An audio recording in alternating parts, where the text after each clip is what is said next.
खुशामदीद। Netanyahu बाज आ जाओ। पाकिस्तान की सफारत खाने और पाकिस्तान के सफीर को अगर निशाना बनाया इसराइली जंगी तैयारों की तरफ से तो नताइज भुगतना होंगे। पाकिस्तान की तरफ से कल तेहरान में होने वाली बमबारी के बाद अमेरिका और दोस्त ममालिक को वाज़ेह तौर पर यह तंबी इसराइल के लिए जारी कर दी गई है और इसराइल के हवाले से दोस्त ममालिक और अमेरिका को आगाह कर दिया गया है कि नेतन्याहू को पट्टा डाल के रखा जाए, क्योंकि अब अगर पाकिस्तान के किसी भी अहम मरकज को निशाना बनाने की कोशिश की गई या पाकिस्तानी सफीर या पाकिस्तानी सफारती अमले को किसी तरह का कोई भी नुकसान पहुंचा तो तेल अवीव हमारी रेंज से बाहर नहीं है। पाकिस्तान की तरफ से यह रद्द-ए-अमल इनफैक्ट तेहरान में पाकिस्तानी सफारत खाने और पाकिस्तानी सफीर की रिहाइशगाह के करीब इसराइली तैयारों की तरफ से की जाने वाली बमबारी के बाद सामने आया है। पाकिस्तानी सफीर और पाकिस्तानी सफारत खाने की इमारतों के करीब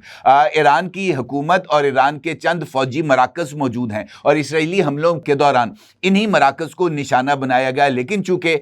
ये जो मराकज़ हैं पाकिस्तानी सफारत खाने और पाकिस्तानी सफीर की रिहाइशगाह के बिल्कुल सामने वाक़े हैं, तो फिर यकीनी तौर पर इन हमलों के असरात पाकिस्तानी सफारत खाने और पाकिस्तानी सफीर की रिहाइशगाह के ऊपर भी मुरतब हुए। हमलों के बाद जो शॉक वेव्स पैदा हुई उससे सफारत खाने और सफीर की रिहायशी इमारत को यकीनी तौर पर जो है वो नुकसान पहुंचा है। ये जो खबर है और ख़ास तौर पर पाकिस्तान का रद्द-ए-अमल ये दो वजूहात की बुनियाद पर बहुत ज़्यादा अहमियत का हामिल है। उसमें से पहली वजह कल बाज़ाब्ता तौर पर अमरीकी हुकूमत की तरफ से इस बात की तस्दीक कि पाकिस्तान ईरान और अमरीका के दरमियान सीज़ फायर और सालिसी के लिए कोशिशें कर रहा है और पाकिस्तान के हवाले से अमरीकी सदर के जो खुसूसी नुमाइंदा हैं बराए मशरिक़ वुस्ता स्टीव विटकॉफ ने अमेरिकन प्रेसिडेंट डोनाल्ड ट्रंप की ज़ेर सदारत अमरीकी काबीना के इजलास में अब तक की पेशरफ्त से अमरीकी काबीना को आगाह किया और स्टीव विटकॉफ ने वाज़ेह तौर पर इस बात का इजहार किया कि ईरान के साथ जो भी पैगामात का तबादला किया जा रहा है वो पाकिस्तान के जरिए ही किया जा रहा है और पाकिस्तान अमरीका और ईरान के दरमियान सालिसी की कोशिशों में इस वक्त मरकजी किरदार अदा कर रहा है और उन्होंने वाज़ेह तौर पर पाकिस्तान को एक काबिले एतबार सालिस करार दिया। स्टीव विटकॉफ के इन रिमार्क्स के बाद अमेरिकन प्रेसिडेंट डोनाल्ड ट्रंप की तरफ से भी पाकिस्तान के किरदार के ऊपर जो सताइशी कलमात हैं वो अदा किए गए और अमेरिकन प्रेसिडेंट डोनाल्ड ट्रंप ने ये जो अमन मुआहदा है इसकी जानिब अमली तौर पर पेशरफ्त के लिए ये जो ईरान का इंफ्रास्ट्रक्चर है ख़ासतौर पर ऑयल गैस और इलेक्ट्रिसिटी का, इसको निशाना ना बनाने की जो डेडलाइन है उसकी मुद्दत में मज़ीद 10 रोज़ की तौसी कर दी है, यानी इसको 6 अप्रैल तक इसकी तौसी कर दी गई है। और इस दौरान अमेरिकन प्रेसिडेंट डोनाल्ड ट्रंप ने वाज़ेह तौर पर मीडिया के साथ गुफ्तगू करते हुए इस बात का इजहार किया है कि इस अरसे के दौरान ईरान के साथ किसी भी तस्फीए तक पाकिस्तान के जरिए पहुंचने की कोशिश की जाएगी। जो दूसरी खबर है उसका ताल्लुक ईरानी इंटेलिजेंस से है। ईरानी इंटेलिजेंस के हवाले से खबर सामने आई है और 3 इंटेलिजेंस रिपोर्ट्स है जो ईरानी इंटेलिजेंस के ने पाकिस्तान के साथ शेयर की गई हैं। उसमें पहली रिपोर्ट में कहा गया है कि ईरानी बलोचिस्तान और सीस्तान से पाकिस्तान के खिलाफ फॉल्स फ्लैग ऑपरेशन हो सकता है जो कि पाक ईरान ताल्लुकात को ख़राब करने की कोशिश है। यानी वो ये कह रहे हैं कि सीस्तान या बलूचिस्तान से किसी भी तरीके से पाकिस्तानी बलूचिस्तान या पाकिस्तान के अंदर कोई ऐसी कार्रवाई की जा सकती है जिसमें ईरानी सरजमीन का इस्तेमाल हो और यकीनी तौर पर अगर ईरानी सरजमीन इस्तेमाल होती है उन हमलों में जो कि फॉल्स फ्लैग होंगे तो उसके नतीजे में यकीनी तौर पर एक जानिब ये जो सालसी की कोशिशें हैं वो मुतासर होंगी और उसके साथ साथ पाक ईरान ताल्लुकात के ऊपर भी ज़रब पड़ेगी। जो ईरानी इंटेलिजेंस है उसने वाज़ेह तौर पर इस बात का इजहार किया है कि अगर इस तरह की कोई भी कार्रवाई होती है तो उसे ईरान की हुकूमत पासदाराने इनकलाब या ईरानी फ़ौज की तरफ से किसी तरह की कार्रवाई ना समझी जाए। और इसके साथ साथ ईरानी इंटेलिजेंस ने इस बात की तवक्को का भी इजहार किया है कि ईरानी हुकूमत और ईरानी फ़ौज वो भी उनके साथ भी ये जो इंटेलिजेंस है इसको शेयर कर दिया गया है और वो अपनी बॉर्डर सिक्योरिटी को और ज़्यादा टाइट भी कर रहे हैं। इसके साथ साथ पाकिस्तान को सऊदी अरब के लिए भी एक पैगाम दिया गया है और कहा गया है कि मुमकिन एक false flag operation Saudi Arabia के खिलाफ भी हो सकता है और मक्का मुकरमा और मदीना मुनव्वरा पर मिसाइल फायर करने के हवाले से भी जो दुश्मन की किसी तरह की कार्रवाई का इम्कान पाया जाता है। ईरान की तरफ से पाकिस्तान को कहा गया है कि वो सऊदी अरब को इस बात से आगाह कर दे कि अगर खुदा न खास्ता इस तरह की कोई कार्रवाई होती है मक्का मुकरमा या मदीना मुनव्वरा में तो उसे ईरानी हुकूमत की कार्रवाई ना समझा जाए। तीसरी इंटेलिजेंस मुमकिन तौर पर मस्जिद अक्सा पर मिसाइल फायर किए जाने के हवाले से भी की गई है और कहा गया है कि इसराइल की ये ख्वाहिश है कि किसी तरीके से मस्जिद अक्सा को भी निशाना बनाया जाए और इसका जो मलबा है वो ईरानी हुकूमत पर डाला जाए ताकि मुसलमानों के जो जज्बात हैं वो ईरानी हुकूमत के खिलाफ भड़काए जा सकें। अब इस सूरत हाल में ईरानी इंटेलिजेंस की ये जो खबरें हैं और पाकिस्तानी सफारत खाने और सफ़ीर की रिहाइशगाह के करीब होने वाले इसराइली हमले दर हकीकत पाकिस्तान को सालसी की कोशिशों से दूर रखने की कोशिश के सिवा कुछ नहीं। यह अगर हम इन तीनों खबरों को मिलाएं तो जो सूरत हाल सामने आती है वो वाज़ेह तौर पर इस बात की तरफ इशारा कर रही है कि इसराइल बतौर एक स्पॉइलर इस सारी सूरत हाल को ख़राब करने में सरगर्म हो चुका है और वो किसी न किसी तरीके से कोई ऐसा किरदार डेफिनेटली अदा करेगा जिसकी बुनियाद पर पाक अमेरिका, पाक ईरान और पाक सऊदी अरेबिया ताल्लुकात को ज़क पहुँचे। ये जो सूरत हाल है ये किस तरीके से अहमियत की हामिल है, मेरे नज़दीक यही इस वक्त का सबसे इंपॉर्टेंट एस्पेक्ट है और इसके ऊपर बात करना बहुत ही ज़्यादा ज़रूरी है क्योंकि जिस तरह मैंने आपसे गुजारिश की है कि इस वक्त पाकिस्तान, तुर्किया और मिस्र ये तीन ममालिक ऐसे हैं जो कि ईरान और अमेरिका के दरमियान जो जंग बंदी है और एक वसीउल बुनियाद मुआहदा वो कराने की संजीदा कोशिशें कर रहे हैं। तुर्की के प्रेसिडेंट जनाब रजब तैयब उर्दवान ने वाज़ेह तौर पर जीसीसी कंट्रीज़ के लिए भी एक पैगाम भेजा है और उन्होंने अपने इस पैगाम में वाज़ेह किया है कि मिडिल ईस्ट को इस सारी सूरत हाल में ईरान के खिलाफ जंग में कूदने से गुरेज करना चाहिए और उन्होंने मशवरा दिया है कि इनफैक्ट ये जो जाल इस वक्त फैलाया जा रहा है ये हमें ईरान के खिलाफ उकसाने के लिए फैलाया जा रहा है ताकि इसराइल जो है वो इस सारी सूरत हाल से बाहर निकल सके। अगरचे अगर हम हालिया दिनों में देखें तो चंद ऐसी खबरें सामने आ रही हैं जहां पर वाज़ेह तौर पर इस बात का इजहार किया गया है कि इसराइल के अंदर भी जो सूरत हाल है वो किसी तरीके से भी उसको हम एक मुतवाज़न सूरत हाल नहीं कह सकते और जो ईरानी मिसाइल्स फायर किए जा रहे हैं इसराइल के ऊपर वहाँ पर इसराइल में जो तबाही के मनाज़र हैं वो यकीनी तौर पर देखने से ताल्लुक़ रखते हैं। अगरचे इसराइल ने जो है वो मीडिया बैन आयद कर रखा है इसराइल के अंदर सोशल मीडिया पर और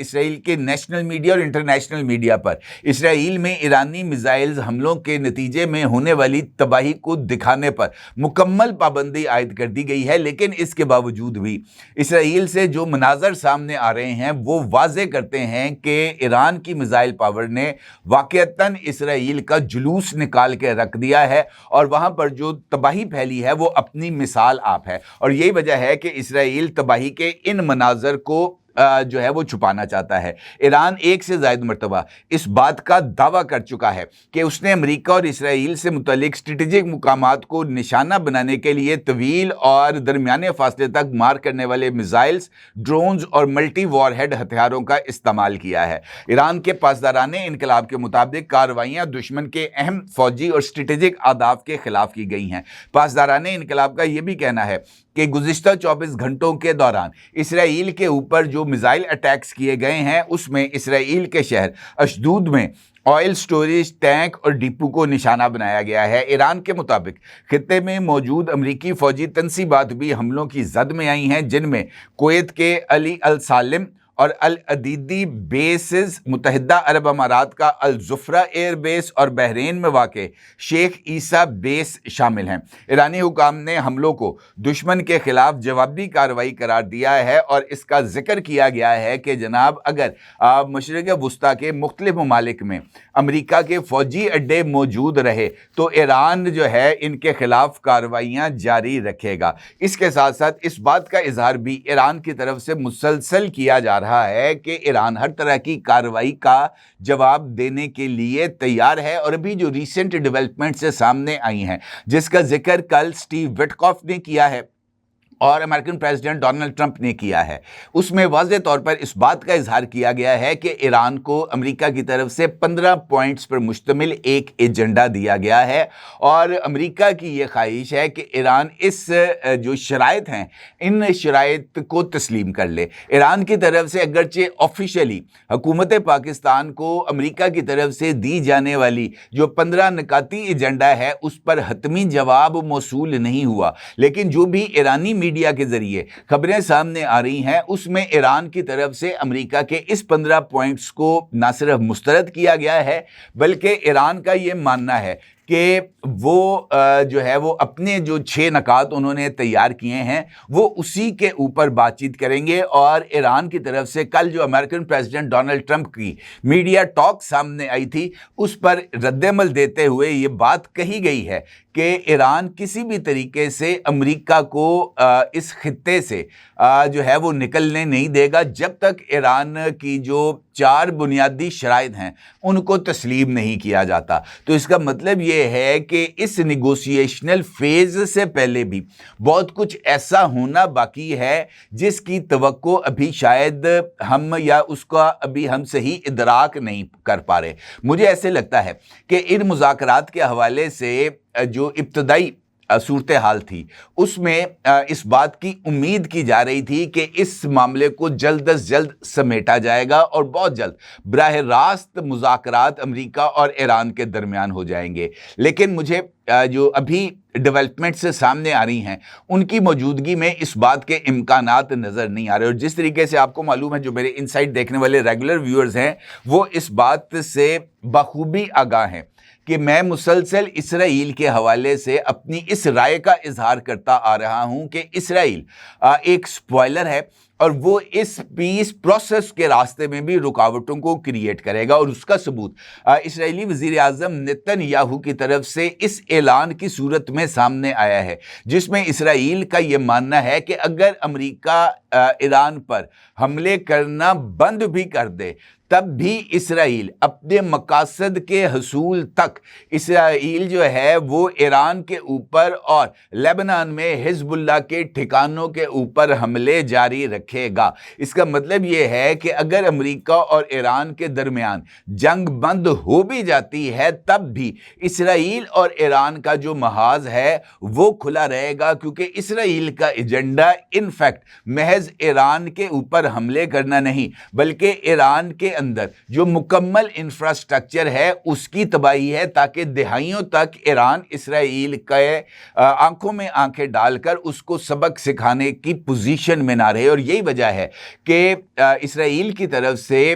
ये जो जनूबी फारस है वहां पर दुनिया की सबसे बड़ी गैस फील्ड के ऊपर अटैक किया गया था और इनफैक्ट उस गैस फील्ड को निशाना बनाने का मकसद इसराइल की तरफ से महज ये था कि ईरान के अंदर जो इस वक्त रेजिस्टेंस की कुव्वत है उसको कमज़ोर किया जाए। कल भी इसराइल की तरफ से बंदर अब्बास की पोर्ट के ऊपर अटैक किया गया है और वहाँ पर जो एक अहम लीडर थे ईरानी नेवी के, उनको शहीद करने का इसराइली दावा सामने आया है। अगरचे अभी तक ईरान ने इस दावे की तस्दीक नहीं की, लेकिन इसराइल और इसराइली वज़ीर दिफा दोनों ने वाज़ेह तौर पर इस बात का इजहार किया है कि उन्होंने ईरानी कमांडर को शहीद कर दिया है और उस मौके पर शहीद किया है जब वो बंदर अब्बास के एक मुकाम के ऊपर जो है वो अहम इजलास की सदारत कर रहे थे अपने फौजी कमांडर्स के हमरा। तो इसका मतलब ये है कि इसराइल के पास उस मीटिंग और उस मीटिंग में शरीक होने वाले तमाम अफराद के कोऑर्डिनेट्स मौजूद थे और इसी इंफॉर्मेशन की बुनियाद पर इसराइल की तरफ से ये अटैक किया गया। अब जिस तरीके से नेटवर्क इसराइल का ईरान के अंदर मौजूद है, तो उस नेटवर्क की मौजूदगी के अंदर ये जो इंटेलिजेंस शेयरिंग की गई है पाकिस्तान के साथ, ये ज़्यादा दुरुस्त महसूस होती है, इस वजह से कि ईरान इस वक्त एक जानिब वॉर फ्रंट के ऊपर मसरूफ़ है और उसके साथ साथ वो इंटरनली जो इसराइली एजेंट्स हैं उनके ख़िलाफ़ मौसर कार्रवाई करने की पोजीशन में नहीं है। क्योंकि अगर आप महाज़े जंग पर होंगे तब ऐसी सूरत हाल में अंदरूनी तौर पर मौजूद ब्लैक शीप्स को ट्रैक करना मुश्किल हो जाता है, और यही वजह है कि जो ईरान के अंदर इसराइली कार्रवाइयाँ हैं वो बदस्तूर बढ़ती चली जा रही हैं, और इसी वजह से ये जो इंटेलिजेंस शेयरिंग की गई है पाकिस्तान के साथ उसकी अहमियत बन जाती है।